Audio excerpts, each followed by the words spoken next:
Theresa May and Irish Prime Minister Leo Varadkar are to visit Belfast later for talks with the Stormont parties. It comes amid speculation the DUP and Sinn Féin are close to agreeing a deal to restore devolved government. However, a DUP source has told the Newsbay a deal is not likely to be announced on Monday. Several previous rounds of talks between the two parties have failed to break the deadlock.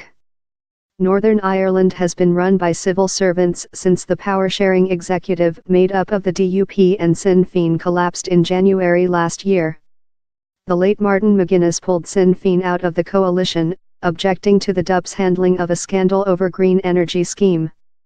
Mrs May last visited Northern Ireland in May when she toured the Balmoral show ahead of a snap general election. Since then she has struck a parliamentary deal with the DUP and has faced criticism for adopting a hands-off approach to the deadlock at Stormont. Among the issues that have divided the parties is Sinn Féin's demand for an Irish Language Act. By Newsbay News NI political correspondent Mark Davenport, the Irish Language Act has been a major stumbling block, with DUP leader Arlene Foster promising previously that it wouldn't happen on her watch. What I am led to believe is that there could possibly be a very strange legislative fudge which would see the creation of 3 separate bills, one for the Irish language, one dealing with Ulster Scots and one for wider cultural issues. The suggestion is that these 3 bills would end up merging together as one act in an attempt to spare blushes on all sides.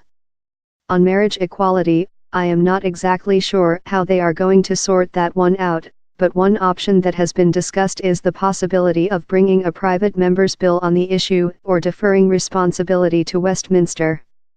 At least 3 or 4 DUP MLAs would be pretty hostile to the notion, but equally there are some who would support it, or at least not object. A Downing Street spokesman said the Prime Minister would remind the parties of the many pressing issues facing Northern Ireland and make clear her belief that a fully functioning executive is the best way to serve the interests of the whole community. Mrs May is also expected to visit a major employer to underline the government's commitment to the local economy. A spokesman for Leo Varadkar said the Dáilsiach would use his visit to assess the state of play and encourage the parties to reach an agreement.